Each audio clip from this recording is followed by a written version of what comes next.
వైఎస్ఆర్సీపీ ప్రభుత్వంలోనే అన్ని వర్గాలకు న్యాయం జరిగిందన్నారు సజ్జల రామకృష్ణారెడ్డి.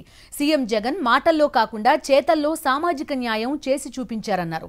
తాడేపల్లి కేంద్ర కార్యాలయంలో జరిగిన మైనారిటీ విభాగం రాష్ట్ర కార్యవర్గ సమావేశంలో పాల్గొన్నారు సజ్జల.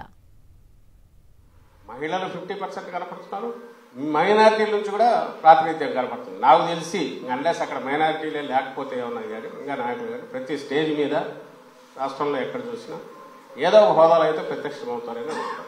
ఎక్కడి నుంచి వచ్చింది ఇదంతా? ఎక్కడి నుంచి వచ్చిందంటే మనం సెలెక్షన్ చేసేటప్పుడే చాలామంది ఇది కరెక్ట్గా సంప్రదాయ పద్ధతి కాదన్నా సరే ఆయన లేదు, మాటల్లో కాదు మనం చేతల్లో చూద్దాం. మన రాజ్యాంగం రాసినప్పటి నుంచి తర్వాత జరుగుతూ వచ్చిన వరుస ఎన్నికల్లో చూస్తే చెప్పేది చాలా చెప్తున్నారు. ప్రాక్టికల్ ఎవరు ధైర్యం చేయలేకపోయారు. మామూలు సంప్రదాయ పద్ధతిలో అయితే మన పార్టీ కూడా చేయకూడదు.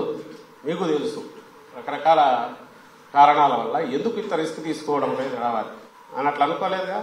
నెక్స్ట్ 5 years అయ్యేసరికి ఇక్కడ నుంచి తయారైన వేల మంది మైనారిటీ నాయకులు వీళ్ళల్లో వచ్చి 100 మంది, 100లో వచ్చి 10 మంది పై వరకు రావడానికి అయితే అవకాశం ఉంటుంది. రాష్ట్ర శాసనసభకు, లోక్సభకు, రాజ్యసభకు దేనికైనా సరే మేమున్నాం అని మీరు వస్తారు. అవును, ఆయన ఎట్లా తప్పించగలం, ఆయన కూడా నాయకుడుగా ఇదయ్యాడు కదా అని మేము అనుకోవటం. అలాంటి వాటి క్రియేట్ చేయడం అనేది గొప్పతనం.